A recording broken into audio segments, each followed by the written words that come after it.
Last time on Power Reviews, we met our host, the obsessive-compulsive, over-analytical fanboy known as Database Ranger. We're here to discuss Power Rangers on an episode-by-episode basis.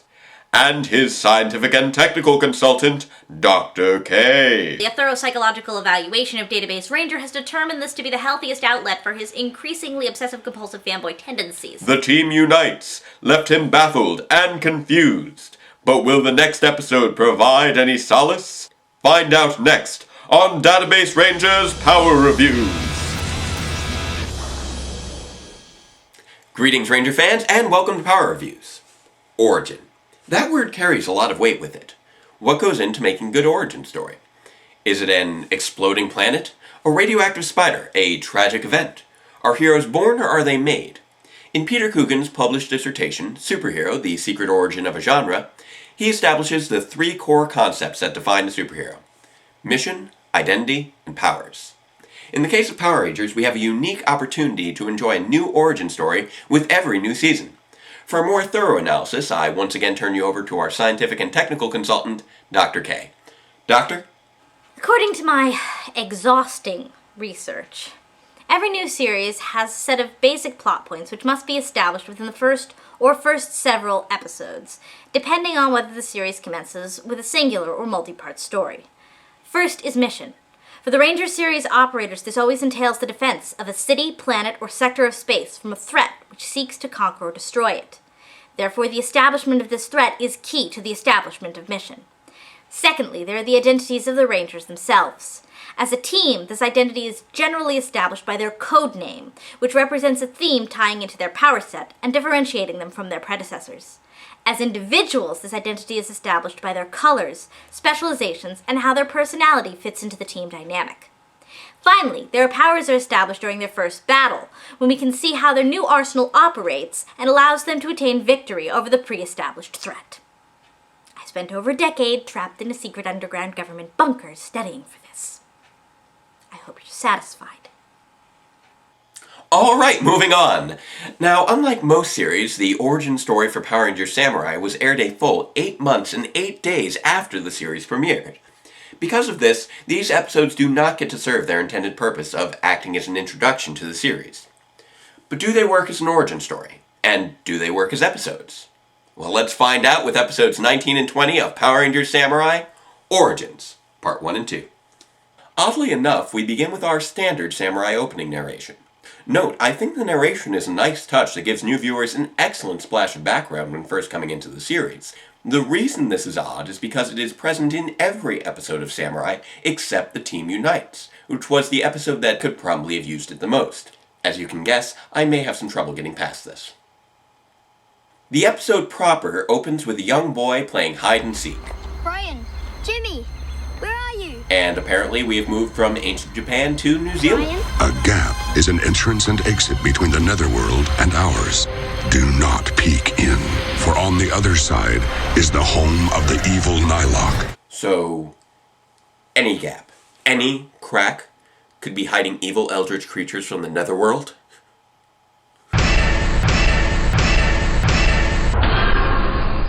I can think of one crack that just sealed up. But don't worry, the Red Ranger and his spin sword will always be ready whenever evil emerges from your crack, crevice, hole. I think we'll stick with gap. Hey look, awesome flashy fight scene. Now this is how you introduce a Red Ranger. After the final Mooger is destroyed, we once again are treated to the classic guitar riffs of the opening credits.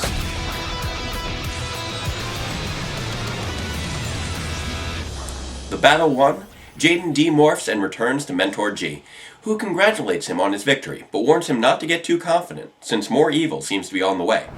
Do not underestimate the power of Master Xander if he awakens. His Nylok legions are too much for one person. I'm really supposed to lead a team? It's what your training has prepared you for. There are 4 others who have trained for these dark days. Wait, is this all new to him? Did he not know there are supposed to be other Rangers? And if he didn't, why isn't he more surprised? And why wouldn't this have come up sooner? You know what? Let's see what the villains are up to. Octoroo has been spying on their conversation and is apparently the one behind the Mooger attacks. Summoned by the powers of plot convenience and conversational coincidence, Master Xandred's ship suddenly emerges from the Sanzu River, giving the eager little Nylok a chance to finally reconnect with his old boss. Still recovering from his last encounter with the previous Samurai Rangers, Xandred drinks down his medicine. It's at this point that Akaru breaks the bad news. I thought you knew about the Rangers. They survived. Xandred is understandably peeved, but his rage is interrupted by the appearance of Tuya, who I originally thought was named Skirtface since that's how the Rangers refer to him. It wasn't until I saw the credits that I finally realized Akaru was calling him by his name and not just using the phrase to you in an awkward context. Forget celebrating Tuya. Although it would have been nice if the writers could have used that name more than once instead of just trusting the viewers to check through the credits. Poor you. You had to read something. Anyway, Akaru tells the new arrival that the best way to celebrate the Master's return is to freak out some humans, while Xandred plots his revenge against the Rangers. Speaking of which, it's time to meet the rest of the Rangers. We'll start with Kevin, who is really jacked. Wow. Anyway, his dad tells him that this will be his last swim meet, as G has already given him a heads up on the rest of the episode. We also briefly catch glimpses of Mia, who plays with kids, Mike, who plays with video games, and Emily, who plays the flute. All obviously of Japanese descent. Tuya and a legion of Moogers appear to attack the city, and G walks briskly to alert Jaden of the threat, explaining that it's time to summon the team. Although Jaden is still hesitant, G quickly convinces him with the power of flashback. One day the great responsibility of being the Red Ranger will fall to you. His father gives him the Lion Folding Zord, which is probably why his father didn't survive the last battle, and then runs off to join the other Samurai Rangers? So let me get this straight. Jaden's father was the leader of a ranger team. Jaden knew his father. Jaden was raised to follow in his father's footsteps. And yet, I'm really supposed to lead a team? not to mention the timeline issues that emerge here, this, for the first time, places a climactic battle between good and evil during the actual timeline of the series proper. I mean, look at the math. Assuming that this series takes place in 2011 and Jaden is, I don't know, 6 in the flashback, that would place this battle around 1999, late 1998 at the earliest.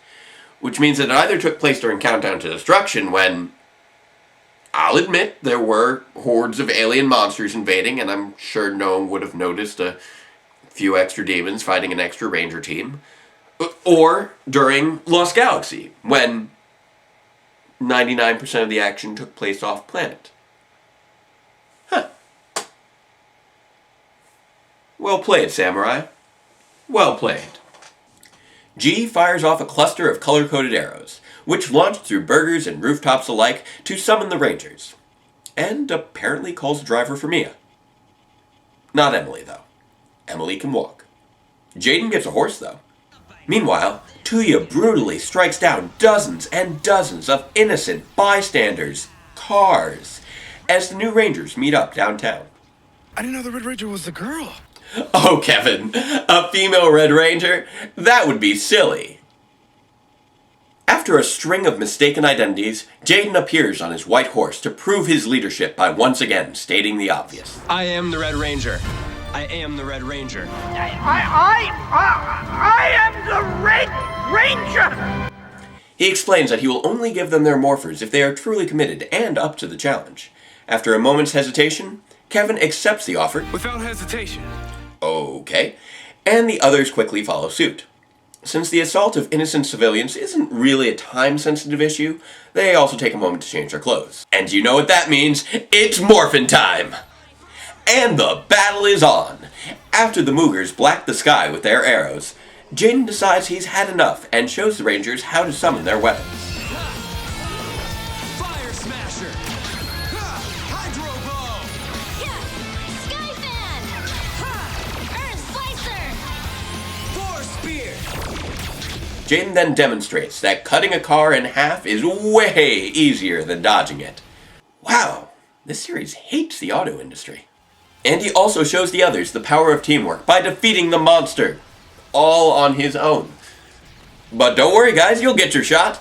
Jaden informs them that every defeated Nylok comes back as a Mega Monster, and Kevin reminds them that they each have a Folding Zord and Mega Mode for just that very reason. You know, as nice as it is to finally be getting some exposition on these points, It doesn't make a whole lot of sense these characters, who have ostensibly been training for this moment their entire lives, will constantly have to be reminded how being a Samurai Ranger works. All that being said, awesome but impractical hockey pads of justice! Woo! The Rangers join the fray, and we get to see the individual folding Zords shine, utilizing not only their animal forms, but their emblem forms as well. They roll around, induce tornadoes, breathe fire, and even induce freakishly large eyes syndrome. They see into my nightmares. Jaden's Red Lion once again proves the power of teamwork by defeating the monster all by itself. Why did we need 4 other Rangers again? The battle won, Jaden takes everyone back to the Shiba house to meet G, who explains that they'll be living there from now on, despite the fact that Emily was the only one who packed and she has already somehow managed to lose her backpack. And the Power Rangers Samurai are born. And that's the end of our episode. So what did I think of it? Well, as an origin story, it hits all the major points. The Nihilocks are established as a threat right from the get-go, and we get a reasonable source of escalation with Master Xandred's return, which allows not only for more Moogers, but also for actual monsters to start appearing in the human world. This ties into the identity of our Ranger team as a legacy of heroes, trained from birth to fight the Nihiloc. The Samurai theme is fully in play, and all the Rangers are clearly differentiated by the quick glimpse into their lives and the little bits of banter we experience. One thing that is a little odd, though, is that, apart from Kevin, we don't actually hear any of our new Rangers speak before they are summoned. Now, normally I would have a problem with this, but in this case, the Rangers were expected to give up their past lives upon becoming Rangers. And the way in which this is presented makes it very clear that this is a new chapter in their lives. A clean break. What they were doing before is largely irrelevant. It's what they do with their lives now that matters. Plus, everybody's still settling into their roles, and some of the deliveries are still pretty stiff, so this is kind of a case of less is more. And finally, we get to see their powers. Morphers, suits, weapons, Zords, everything is well defined and ties in nicely to the Samurai theme. We even get a taste of what their symbol powers are capable of in the form of Jaden's magical random horse. Whatever happened to that horse anyway? Overall, this episode is a little rough around the edges and a few points don't make a whole lot of sense, but we do get an effective and functionally complete origin story, so... What about part 2? Wait, what? To be continued.